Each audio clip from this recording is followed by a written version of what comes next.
We wanted to create something that stood out from the crowd a little bit. This is the reveal of the big mystery that Halo and Halo 2 have been driving toward. Where are we? Who is this? What's happening? The Covenant have uncovered something that is immense.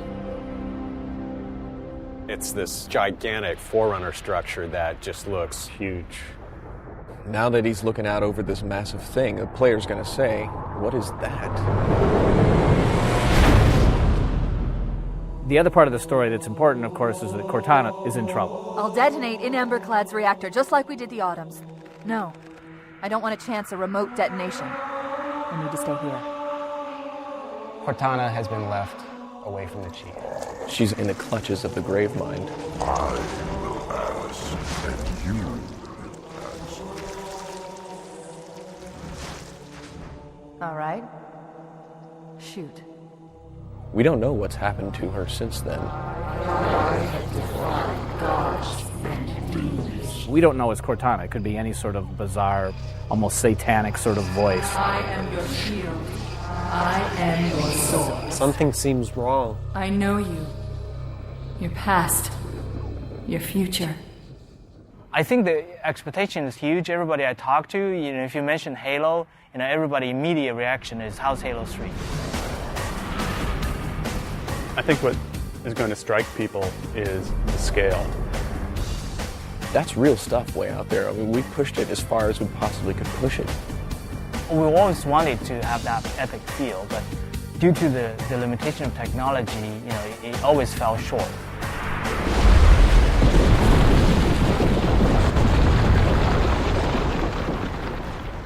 When you're working in high definition, it's a very unforgiving environment. Look at the Master Chief's armor. You see cool things about the Master Chief's armor. You see that he's self-shadowing. You see the textures are very high resolution. There's real-time reflection on his visor. But you look closer, you see he's beat up. He's scratched. He has been through some horrific battle, and we're actually showing that on the Chief this time around. If people show just a pre-rendered movie, then there's always going to be speculation about, well, yeah, sure, your engine's not going to be able to do that. And I think what we're trying to show firmly is that our engine can do the stuff that we say it's going to do, and it's doing it right now. What we're building here is our bar for where we're going to shoot for in real gameplay. It's great. There's 90 guys here. Half of them are artists, half of them are engineers. And it's like oil and water. All the left-brain people and all the right-brain people, and both groups think that they're really the people in charge. Apparently engineering is quite important. Oh, of course, it's a science. I like to draw pretty pictures. So I get to do that, I suppose. It's all about the lighting. It's all about the the additional detail, the bump mapping. I can't remember all their terminologies, and the Huda Hada and the triple specular shields and so on and so forth. In Halo 3, you have entire dynamic range available for you. So things are bright, things are dark. You have the whole contrast there. For example, the sky. It's a new way of doing our sky, like from Halo 2. Every now and then, it'll catch my eye still, and then realizing, wow, I can't believe we're able to pull that off. For the announcement, it's gone really well. It hasn't been as much of a monkey shit fight as it could have been. Poon would be people make decisions that affect us and they don't really worry about it. Like, oh, it's all right, the sound guys will figure it out at the end of the chain. And we do, always. Sometimes it feels a little like he got shat on a few too many times. Everyone else is prolonging my part of the job. I'm actually just making it better. So that's how that works. I think Marty's is pretty diverse in the way that he composes and the styles that he composes in. The fanfare is actually a new theme. And I don't know if it's ever going to show up ever again. At times he's pulling out, Enya. Oh no, I didn't say that. At times he's paying homage to other artists. There are no monks singing in this. The only hint that I want to give anybody that this is Halo is that I'm going to be in E Dorian. I actually just played an octave on the piano, just straight E's. When I played it back, I realized that it instantly got my attention. For this one, we had a great session with live orchestra, which is a bit above and beyond what we've done in the past.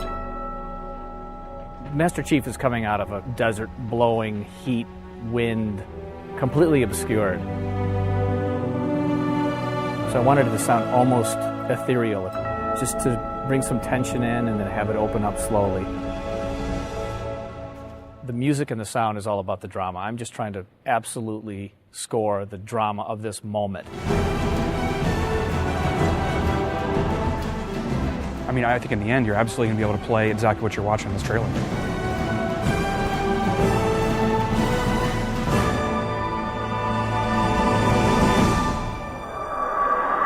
This is Spartan 117. Can anyone hear me?